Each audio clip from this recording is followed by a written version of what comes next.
Shalom, selamat pagi.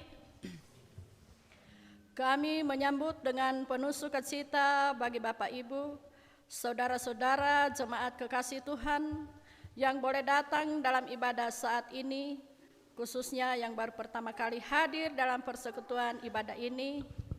Kristus, Kepala Gereja, telah memanggil kita semua dari berbagai latar belakang, baik keluarga, suku, budaya, adat istiadat, bahkan dari gereja lain jika ada, untuk datang menyembah, memuji dan memuliakan namanya. Dia mengutus hambanya, Pendeta Martin Manggeng, sebagai pelayan firman di tengah-tengah persekutuan kita pada saat ini. Dalam kasih Tuhan kami undang jemaat berdiri. Kita menyambut dan memuliakan nama Tuhan untuk memulai ibadah kita pada saat ini dengan menyanyikan Kidung Jemaat 21 ayat 1 dan ayatnya yang kedua.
Pertolongan kita adalah dalam nama Tuhan yang menjadikan langit dan bumi.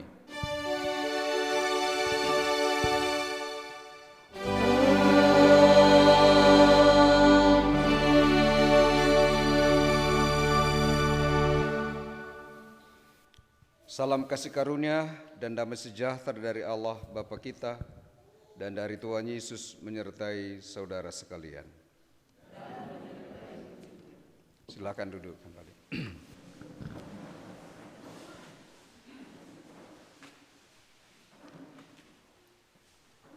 Tanpa persaudaraan tidak mungkin ada persekutuan.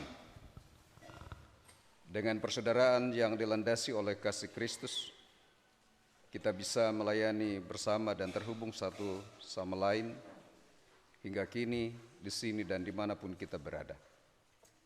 Itulah kekuatan kita sebagai gereja, sebagaimana disaksikan dalam firman Tuhan Mazmur 133, dan kita akan ucapkan secara balas-balasan demikian. Sungguh alangkah baiknya dan indahnya apabila saudara-saudara diam bersama dengan rukun.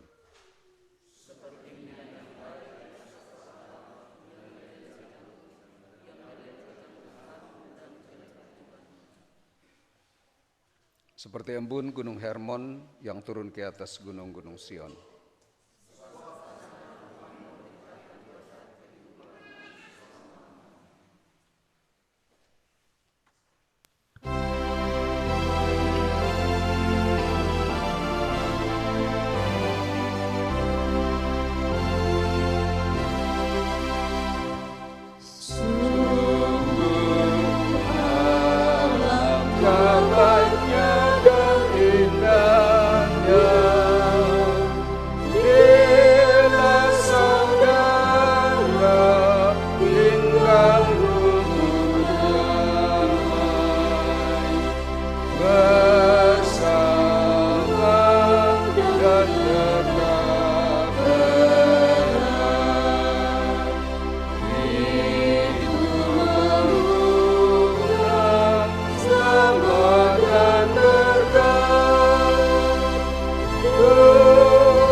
Marilah kita berdiri untuk mendengar hukum kasih sebagai hukum bagi kehidupan kita dengan Tuhan dan sesama dalam Matius 22 ayat ke-37 sampai dengan ayat yang ke-40.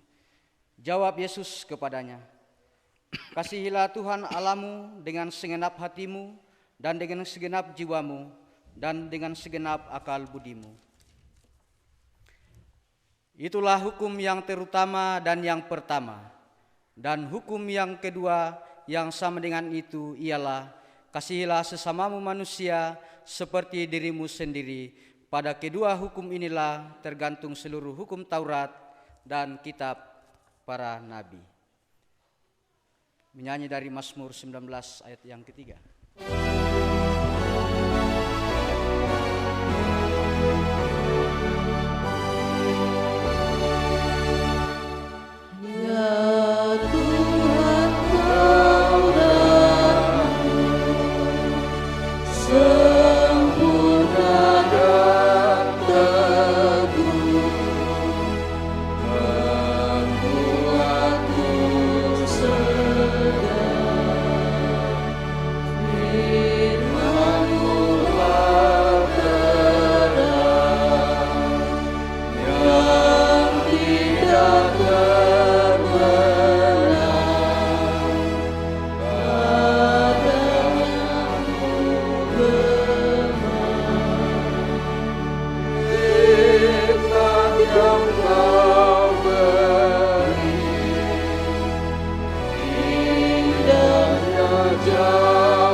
Ya Bapa kami, betapa kami mengaku bahwa kami adalah manusia berdosa yang cenderung mementingkan diri sendiri, memaksakan kehendak kami sendiri sehingga mengorbankan orang lain. Kami lebih sering minta untuk dihormati daripada menghormati. Ya Bapa, ampunilah kami atas keangkuhan dan kekerasan hati kami. Tuhan kasihanilah.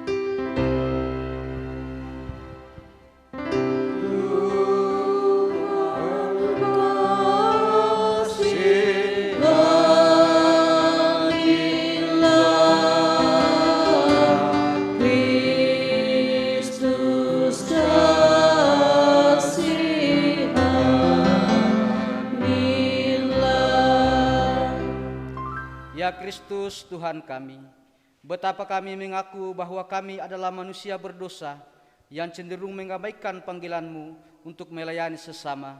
Kami lebih sering meminta untuk dilayani daripada melayani. Ya Kristus, ampunilah kami atas kelalaian dan kealpaan kami dalam mewujudkan panggilan-Mu. Tuhan, kasihanilah.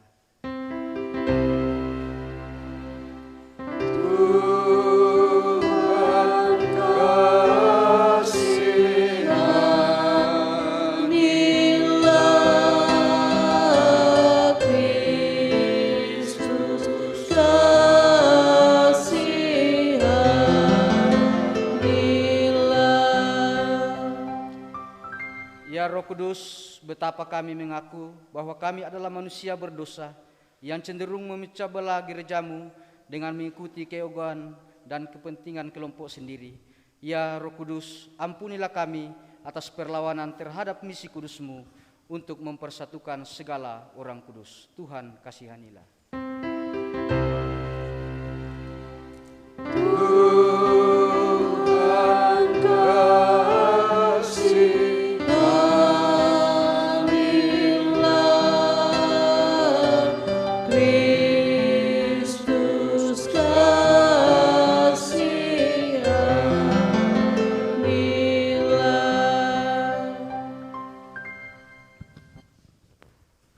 Jemaat yang kekasih, sedalam-dalamnya kita terpuruk dalam kungkungan dosa dan terhempas tanpa arti dalam kehidupan ini.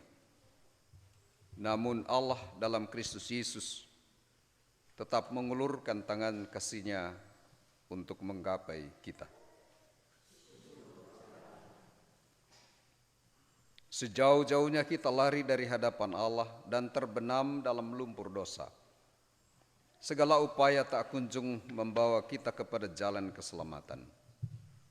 Namun hanya kasih Allah dalam Kristus Yesus yang mampu mengangkat kita dari jurang kebinasaan. Jemaat yang dikasihi Tuhan, siapakah kita sehingga Ia mengingat kita? Buka hatimu dan bertobatlah. Dengarkanlah berita pengampunannya sebagaimana tertulis dalam Yesaya pasal 1 ayat 18. Firman Tuhan, sekalipun dosamu merah seperti kirmisi, akan menjadi putih seperti salju. Sekalipun berwarna merah seperti kain kesumba, akan menjadi putih seperti bulu domba. Marilah dengan penuh sukacita kita bersyukur kepada Tuhan atas kasih dan anugerah-Nya kepada kita.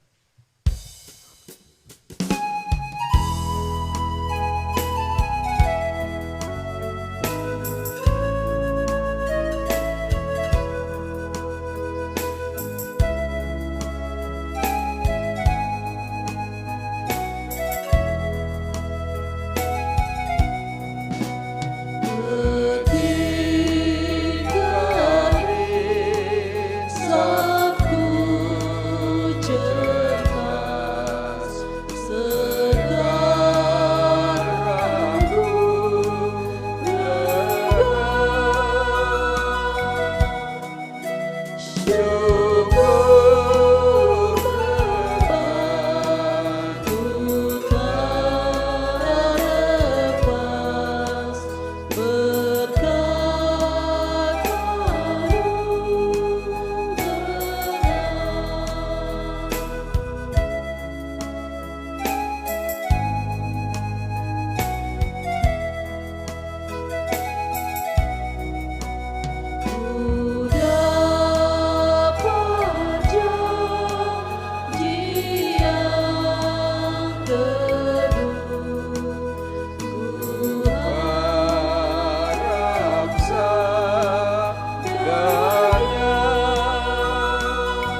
Ya Roh Kudus, firman-Mu tersedia untuk kami baca.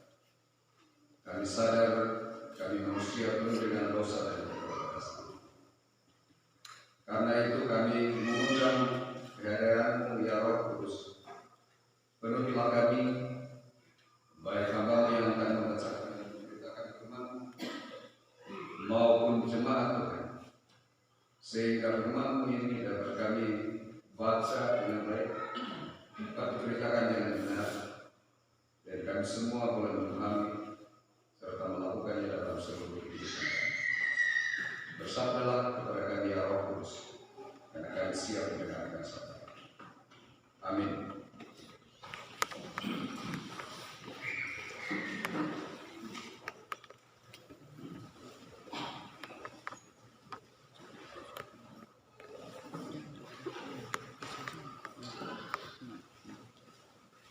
Firman Tuhan yang akan mendengar bagi kita semua pada malam hari ini yang telah terpilih dari Matius pasal 21 ayatnya yang ke-33 sampai dengan ayatnya yang ke-46.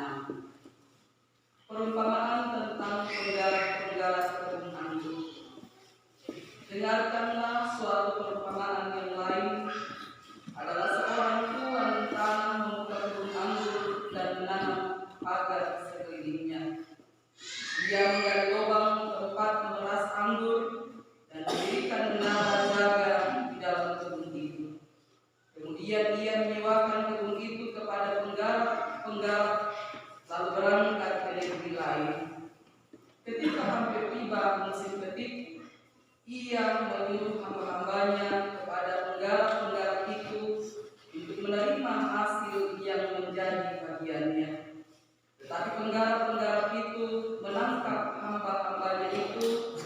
Mereka memukul yang seorang, membunuh yang lain, dan melempari yang lain pula dengan batu.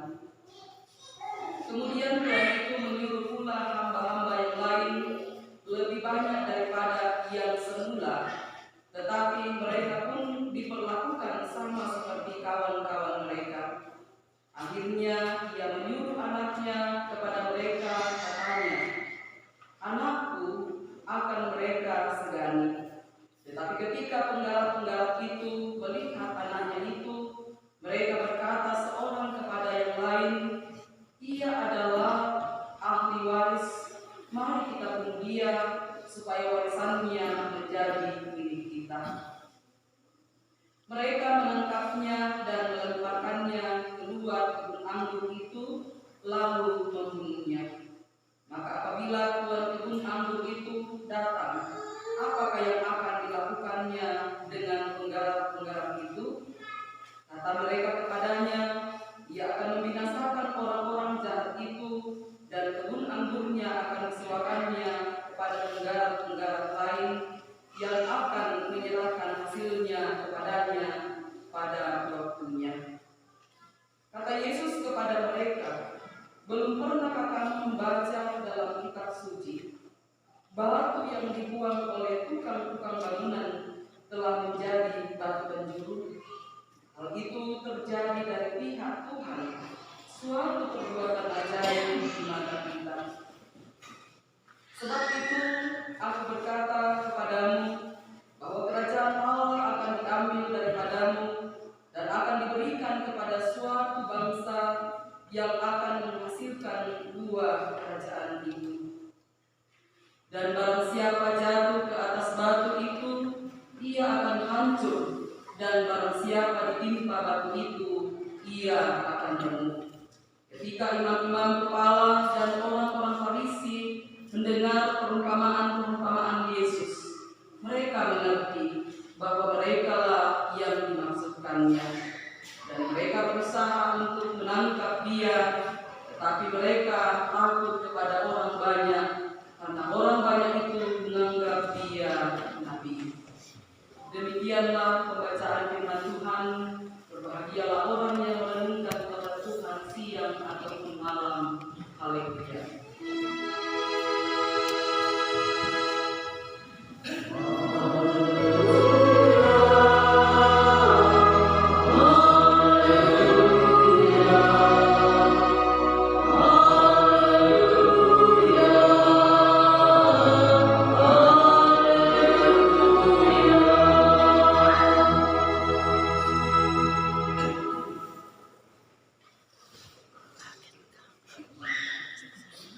Sidang jemaat yang dikasihi Tuhan, selamat pagi, selamat hari Minggu.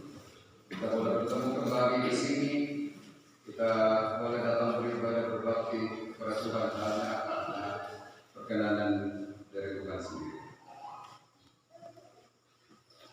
Bapak Ibu saudara-saudara yang dikasihi oleh Tuhan, salah satu kekhasan Yesus dalam pelayanannya adalah pendekatan yang dipakainya sangat bervariasi, dan salah satu yang menjadi penyebab atau salah satu gelar Yesus adalah sebagai Guru Agung,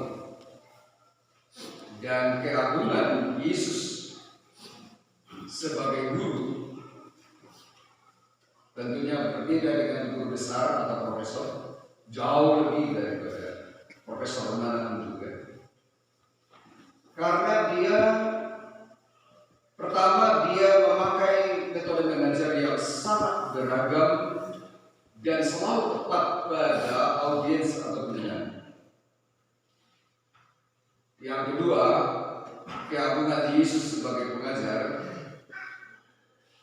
bukan terletak pada materi atau terletak pada materi, karena kalau para ahli Taurat itu mengajarkan Taurat, bagaimana orang mempercayai Allah,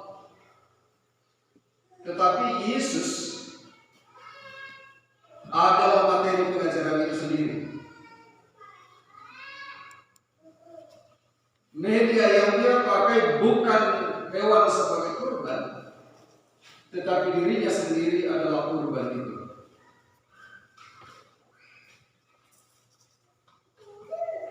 Bapak Ibu dan saudara-saudara, pengajaran Yesus itu adalah pengajaran yang membebaskan atau yang memerdekakan.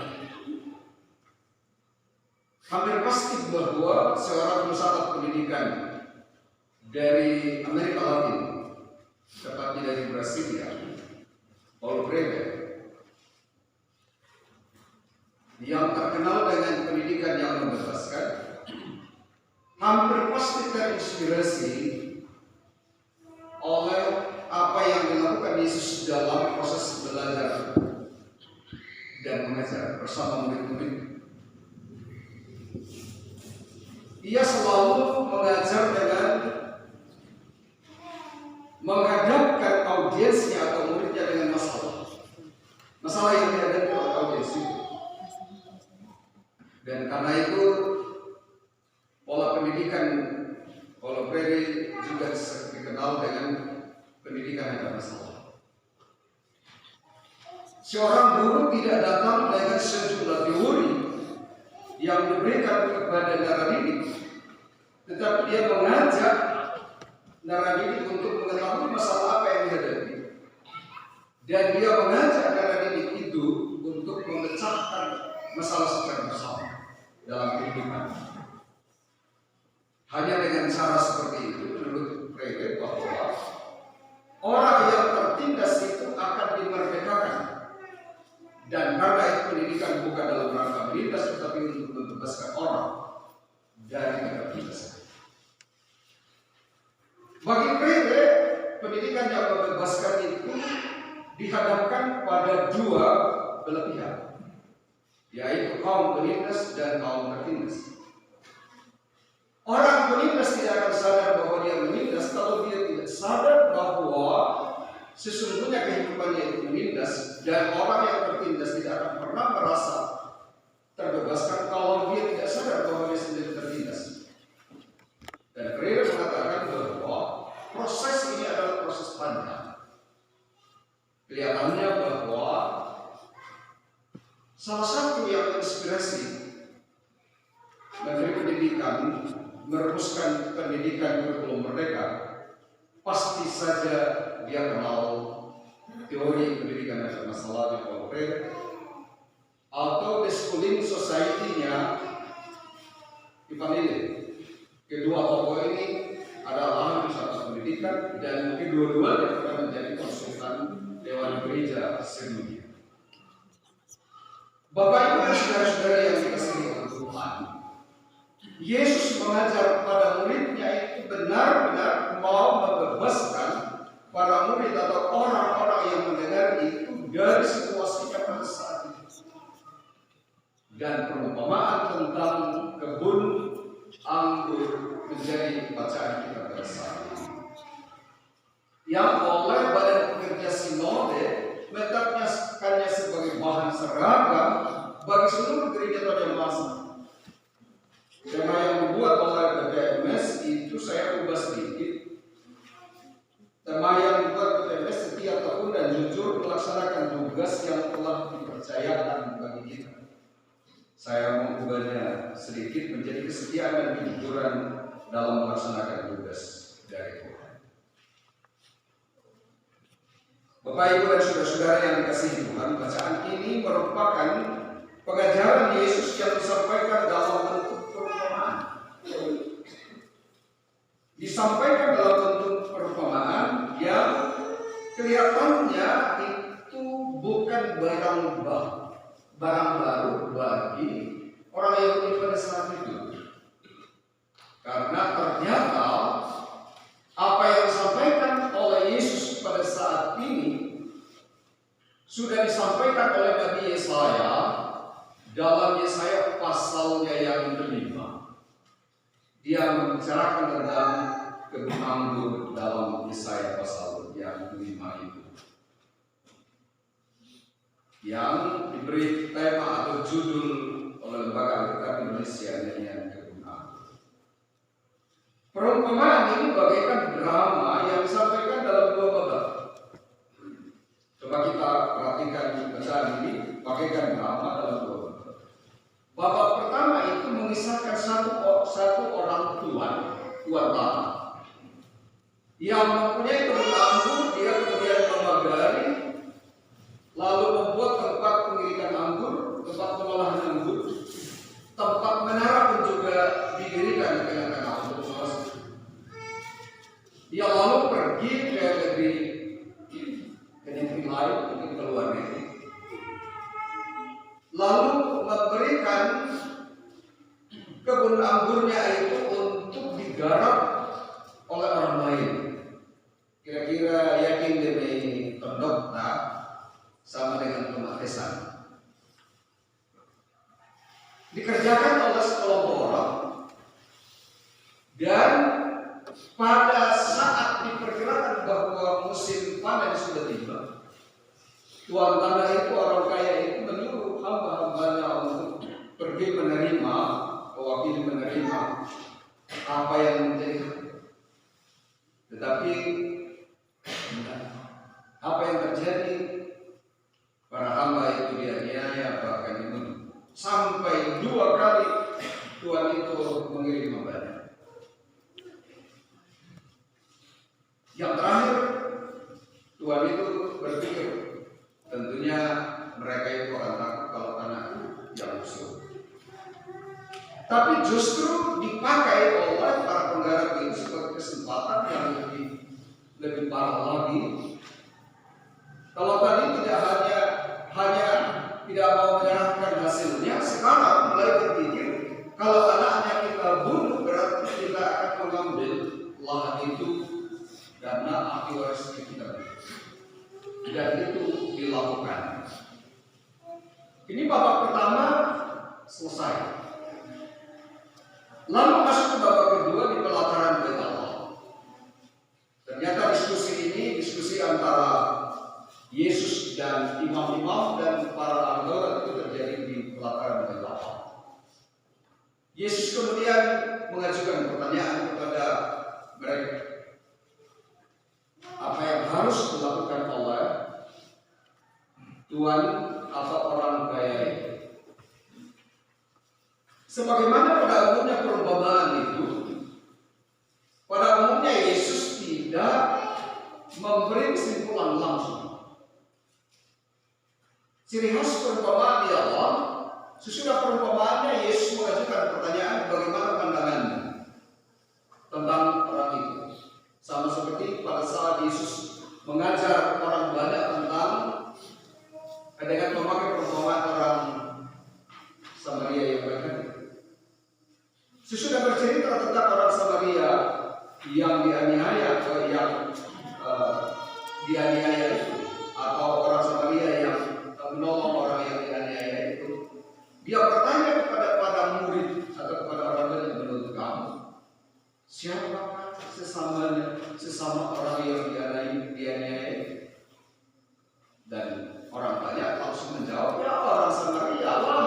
Tentunya bukan imam, bukan para pejabat itu, bukan orang Lewi, bukan imam, tetapi yang menjadi sesamanya adalah orang yang menolong itu. Sama seperti dalam bacaan kita pada saat ini, sesudah perumpamaan Yesus, kemudian dia bertanya, menurut kamu apa yang akan dilakukan oleh orang kaya itu sesudah dia bangun? Spontan saja imam dan para ahli Taurat menjawabnya, tentunya kalau dia akan kembali, dia akan menghukum orang jahat itu. Bukan hanya dihukum, tetapi kebun anggur itu akan diambil darinya dan diberikan kepada orang lain. Kelihatannya sampai di sini para imam dan orang Lewi tidak sadar bahwa sebenarnya mereka yang sementara ditembak oleh Yesus, mereka yang sementara ditembak oleh Yesus, bahwa dialah para penggarap. Bapak Ibu dan saudara-saudara, siapa yang disebut kebun anggur? Kalau kita baca dalam Yesaya pasal 5, jelas sekali bahwa kebun anggur itu adalah orang Israel. Siapa penggarap itu? Para penggarap adalah para pemimpin Israel. Tuhan Allah memberikan umat Israel kepada para pemimpin untuk memimpin, membimbing, dan mengarahkan mereka supaya memenuhi panggilan mereka, sebagaimana diamanatkan atau diamankan kepada Abraham dan keturunannya untuk menegakkan keadilan dan kebenaran, atau untuk melakukan kebenaran dan keadilan dalam kehidupan mereka dan menjadi saluran berkat bagi bangsa-bangsa. Bandingkan Kejadian pasal 12 dan Kejadian pasal 19. Mereka itu dipanggil oleh Tuhan atau dipilih oleh Tuhan supaya semua bangsa atau semua umat di muka bumi ini memperoleh berkat dari Tuhan. Karena mereka melakukan keadilan dan kebenaran dalam hidupnya. Bukan berteori tentang keadilan dan kebenaran, tetapi melakukan keadilan dan kebenaran. Itulah yang harus dilakukan oleh orang Israel di bawah bimbingan dan asuhan para pemimpin. Dalam kenyataannya, orang Israel tidak melakukan itu. Berkali-kali mereka membelakangi Tuhan, tetapi juga berkali-kali Tuhan memanggil mereka untuk bertobat. Kalau mau tahu kisah yang menarik tentang ketidaksetiaan orang Israel dan kesetiaan Tuhan, itu jelas sekali digambarkan dalam kitab Nabi Hosea.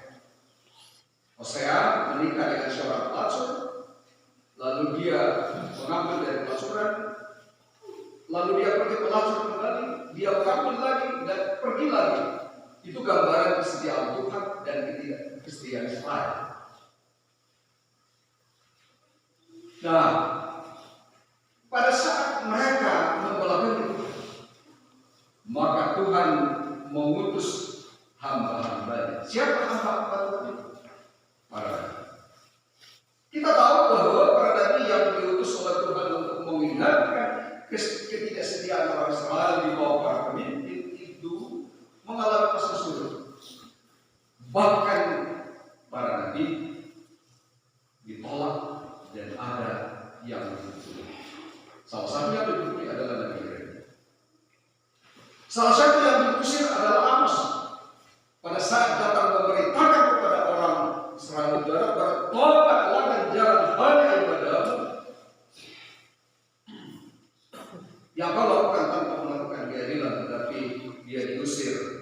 Hai pelihat, jangan cari makan di sini, tapi pergi cari makan ke kampung halaman di Teko. Di sini jelas sekali bahwa umat Tuhan yang tidak setia diingatkan oleh Tuhan, tetapi justru umat Tuhan melakukan penolakan terhadap keputusan. Inilah yang dikatakan oleh Yesus kepada para imam dan anggota.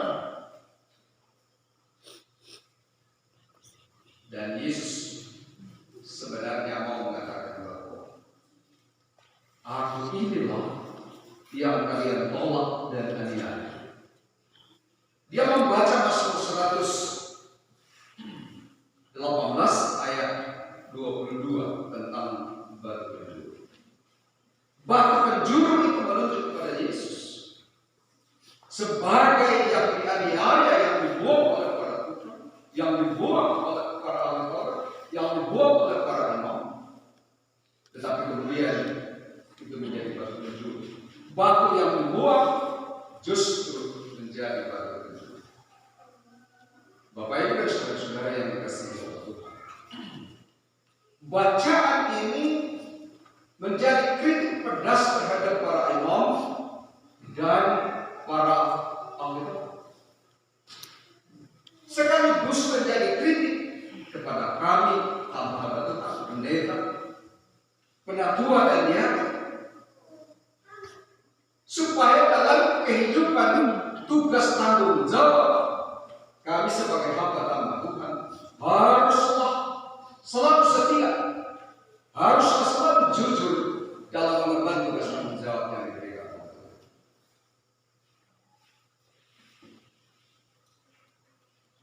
Dalam situasi pada saat mereka sadar, para imam sadar bahwa mereka lah yang ditunjuk oleh Yesus, bukannya mereka bertobat, bukannya mereka sadar bahwa memang mereka sudah salah dalam mengemban tugas tanggung jawab yang diberikan oleh Tuhan.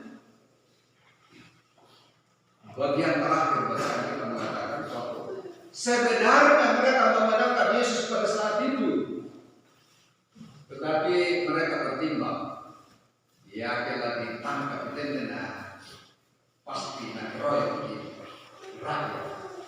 Karena Yesus baru saja dieluk-elukkan pada saat dia masuk ke Yerusalem. Terpaksa mereka mungkin sikar kiki musimna, kayak kamu udah makan sambal. Kira-kira begitu. Kadang-kadang saudara-saudara, kita sebagai pemimpin juga sering lalai seperti para imam dan para ahli Taurat. Kita sebagai warga jemaat pun juga begitu. Yang dipakai lalai kepada muda ke gereja sehat. Kami baru-baru diskusi agak serius di bidang pendeta. Para pendeta itu berdiskusi hebat tentang masalah yang dihadapi di jemaat. Lalu ada pendeta katakan, ya kena ditegas dan tahu anak muda begitu sehat. Kadang-kadang kita begitu, kita sudah tahu bahwa salah, diingatkan, tetapi upaya dunia itu kan dari.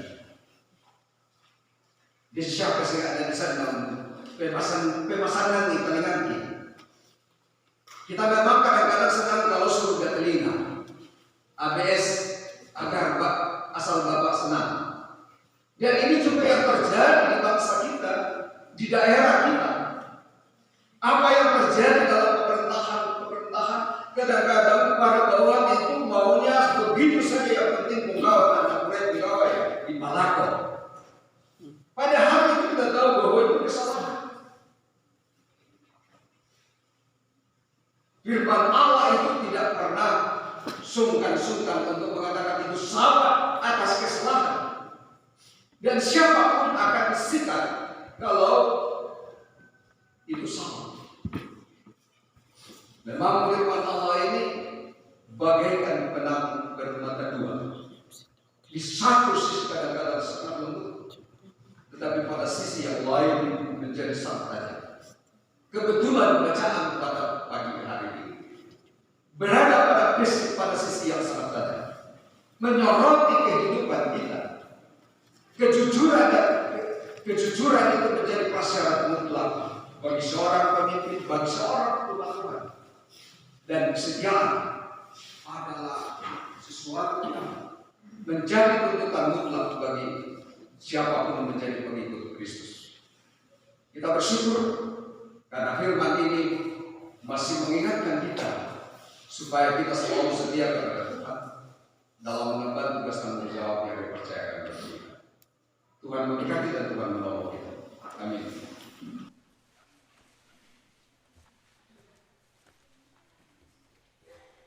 Kita merenungkan firman Tuhan ini dalam saat teduh sejenak. Kita mulai.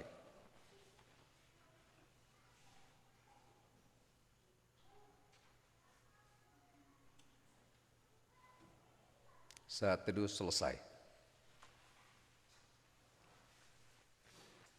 Aku dapat di hatiku mutiara yang permai.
Jemaat dipersilakan untuk bangkit berdiri.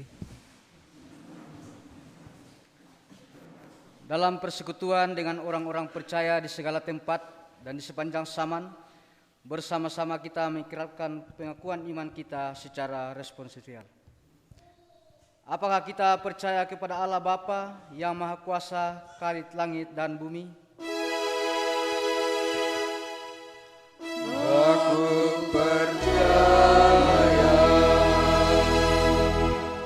Apakah kita percaya kepada Yesus Kristus, anaknya yang tunggal Tuhan kita?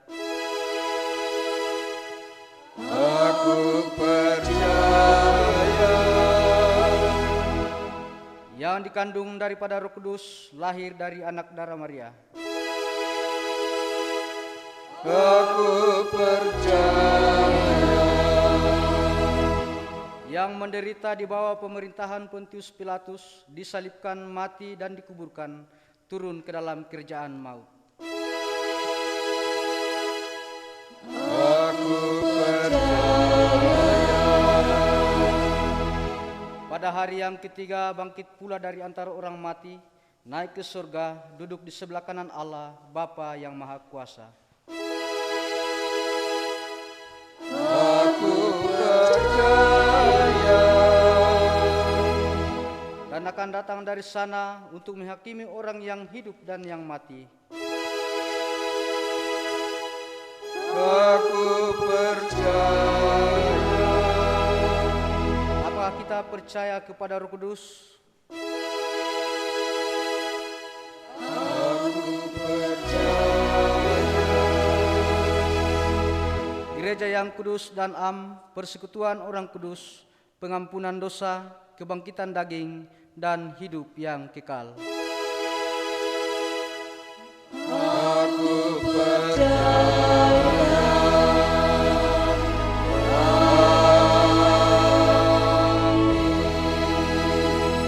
Jemaat silakan duduk kembali. Jemaat yang dikasihi Tuhan, pada minggu yang akan datang di jemaat ini akan diadakan perjamuan kudus.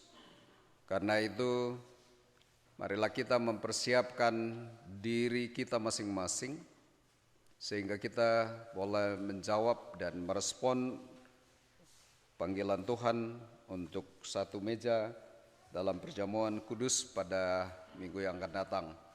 Karena itu, mari kita dengarkan formulir perjamuan kudus sebagai berikut. Sebab apa yang telah kuteruskan kepadamu, telah aku terima dari Tuhan, yaitu bahwa Tuhan Yesus pada waktu malam, Ia diserahkan pada malam waktu Ia diserahkan mengambil roti.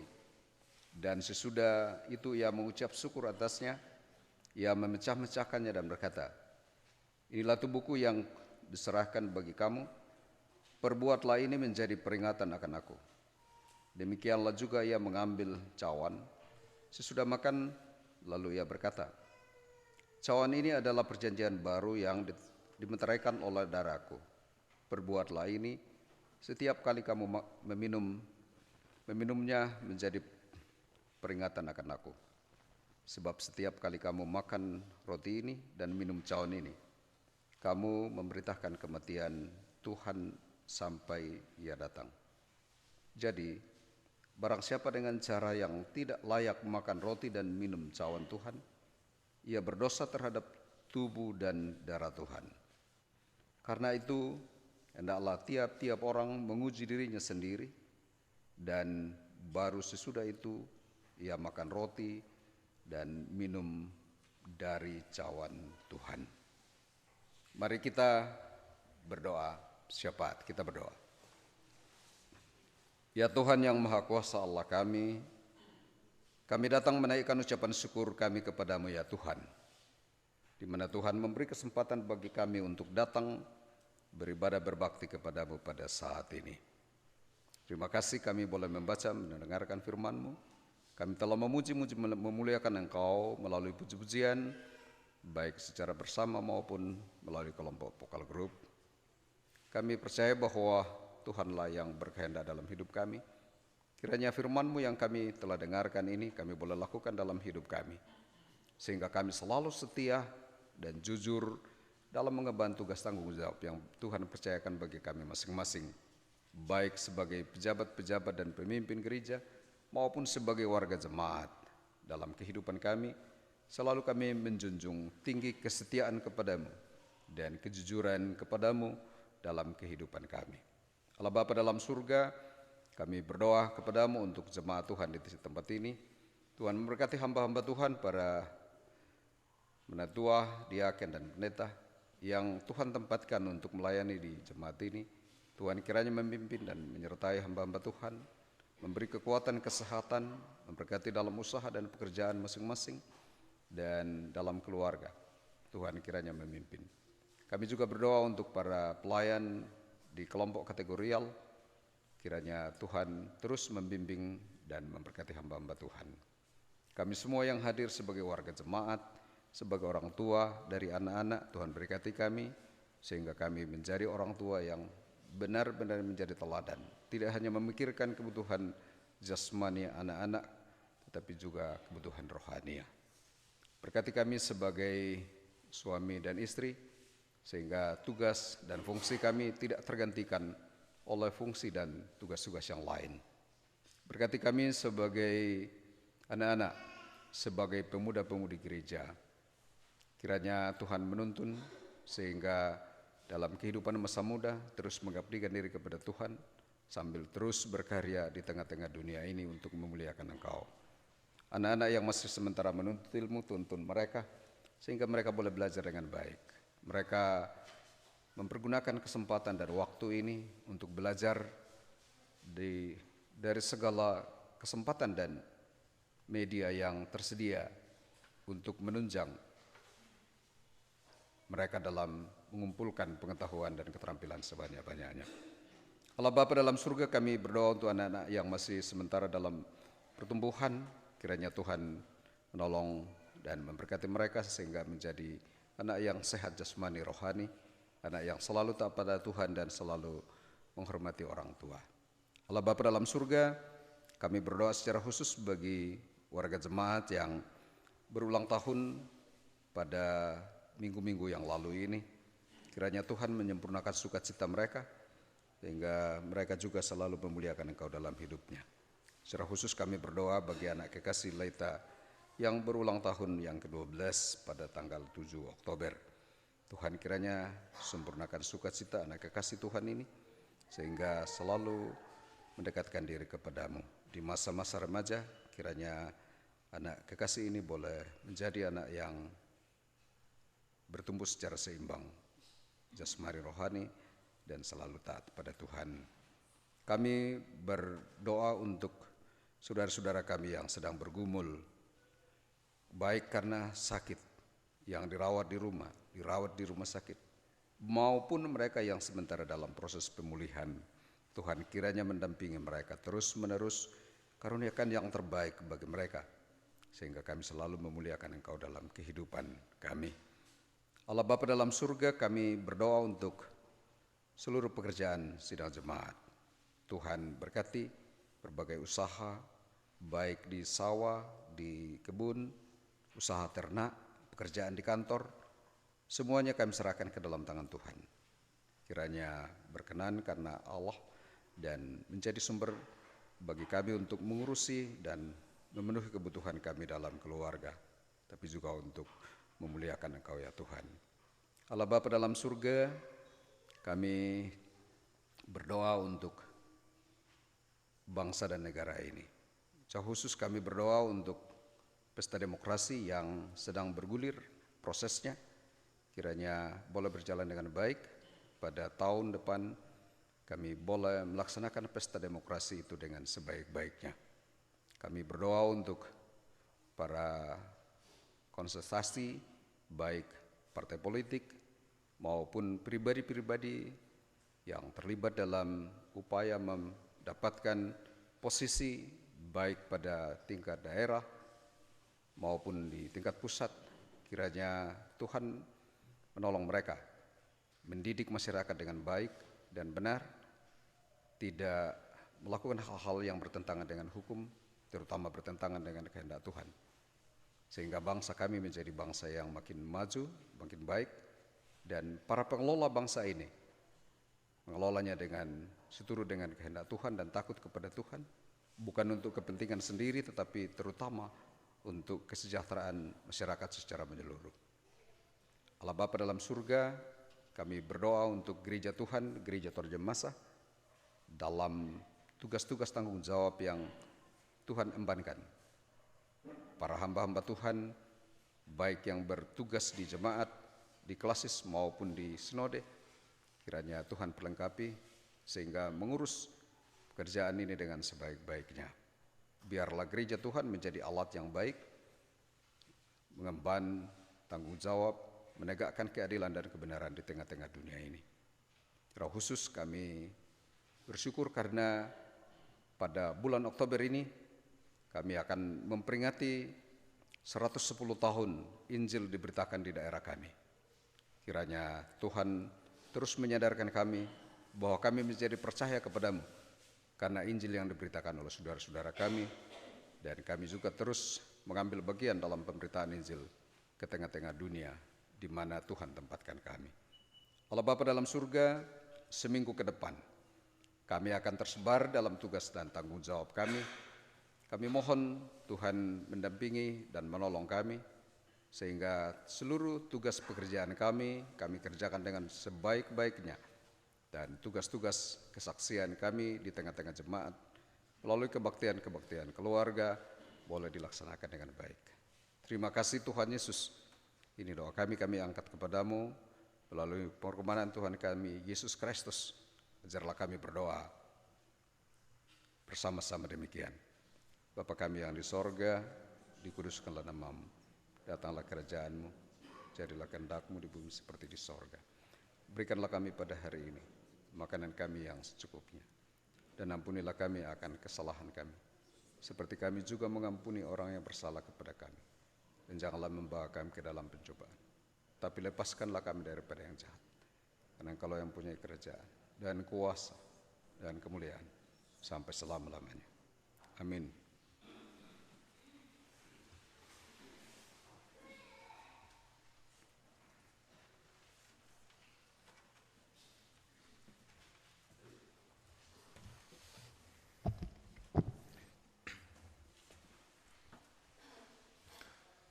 Saudara-saudara, marilah kita mengucap syukur kepada Tuhan dengan memberi persembahan sambil mengingat kata Alkitab. Bawalah seluruh persembahan persepuluhan itu ke dalam rumah perbendaharaan, supaya ada persediaan makanan di rumahku, dan ujilah aku firman Tuhan semesta alam. Apakah aku tidak membukakan bagimu tingkap-tingkap langit dan mencurahkan berkat kepadamu sampai berkelimpahan. Malaki 3 ayatnya yang ke-10. Persembahan haturah.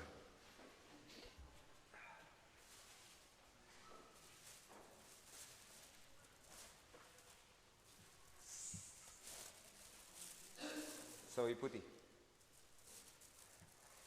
diberi harga 1 kali, 20, 1 kali, 2 kali, 3 kali.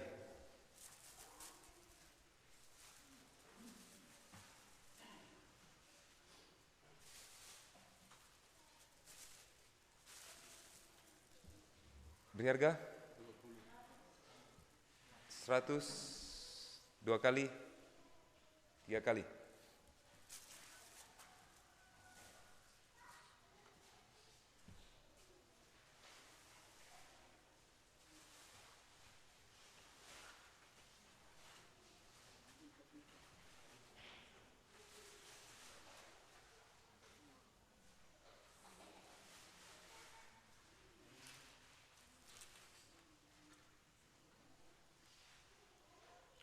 PPR 1 kali, 2 kali, 3 kali.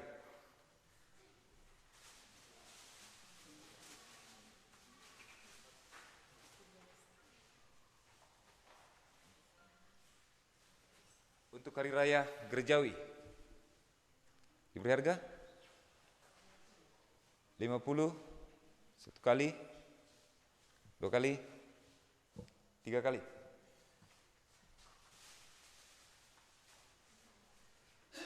Pemuda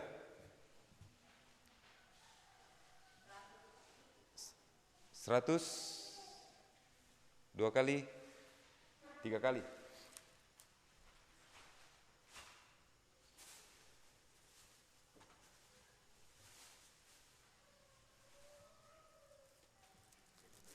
Telur ayam kampung 2, 4, 6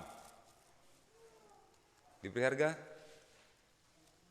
20, 1 kali, 2 kali, 3 kali.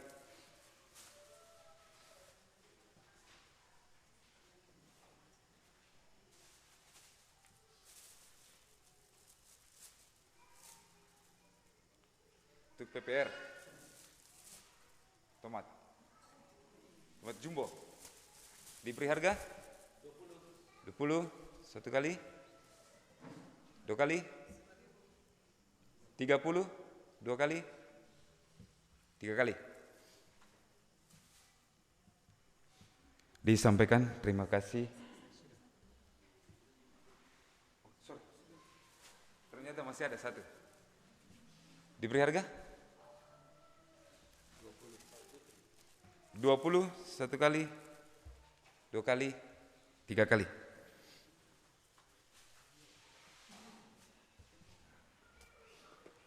Disampaikan terima kasih kepada segenap kita yang telah berpartisipasi. Jika masih ada persembahan pujian, dipersilakan.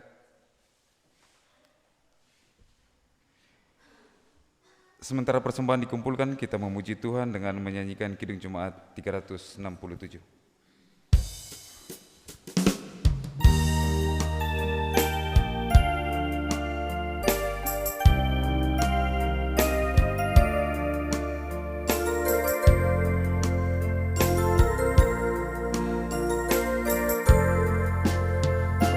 Padamu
Kita berdoa.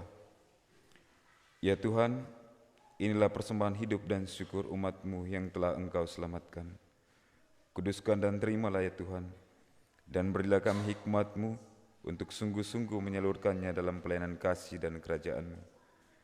Karuniakanlah selalu berkat-Mu dalam kehidupan dan pekerjaan kami, dan jadikanlah umat-Mu sebagai saluran berkat bagi sesama demi kemuliaan nama-Mu. Terpujilah Kristus selama-lamanya. Amin. Jemaat, silakan duduk kembali.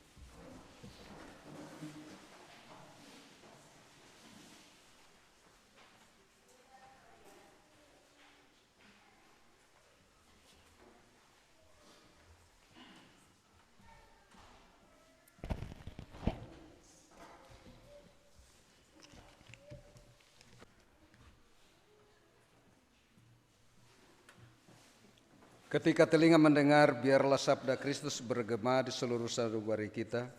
Ketika mata melihat, biarlah kasih dan perbuatan Tuhan melahirkan syukur, tidak henti lewat kata dan perbuatan setiap hari.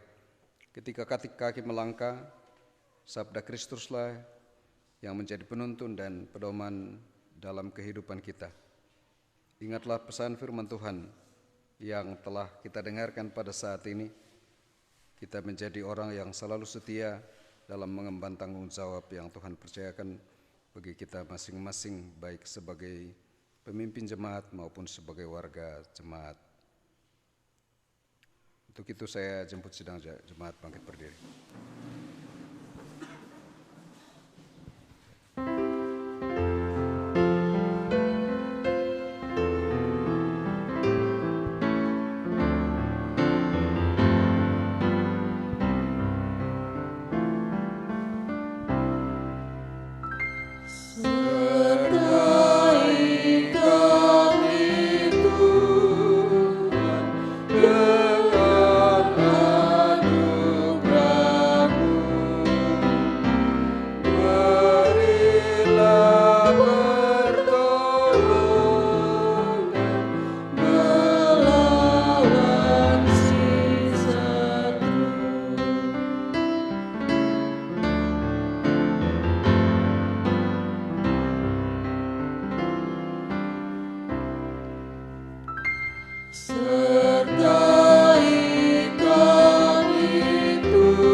Pergilah dan tetaplah pada jalan kasih-Nya dengan iman dan setiap langkah, juang dan karya bakti-Mu. Hiduplah dalam perdamaian dengan semua orang, serta jadilah pelopor damai sejahtera Allah. Jadilah berkat bagi sesama dengan kekuatan berkat-Nya. Tuhan memberkati engkau dan melindungi engkau. Tuhan menyinari engkau dengan wajah-Nya dan memberi engkau kasih karunia. Tuhan menghadapkan wajah-Nya kepadamu dan memberi engkau damai sejahtera. Amin.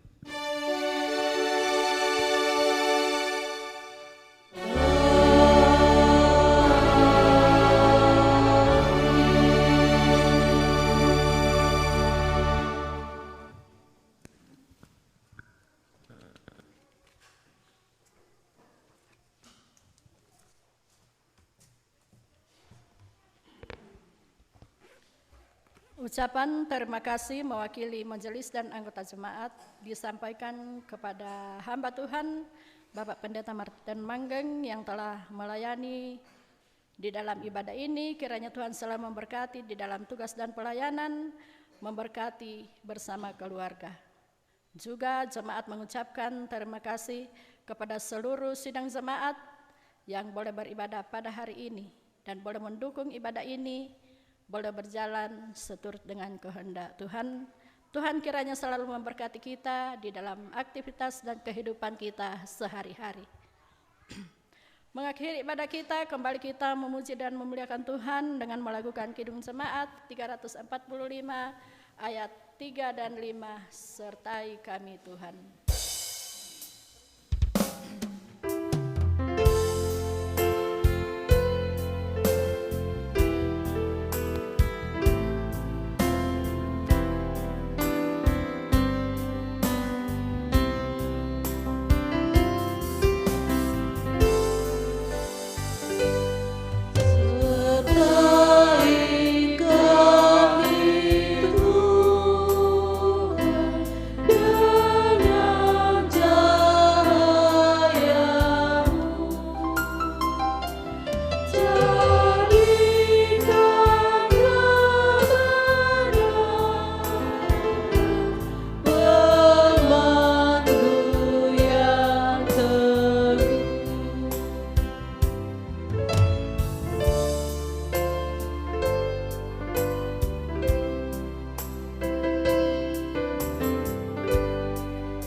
Demikian ibadah kita, Tuhan Yesus memberkati. Selamat hari Minggu.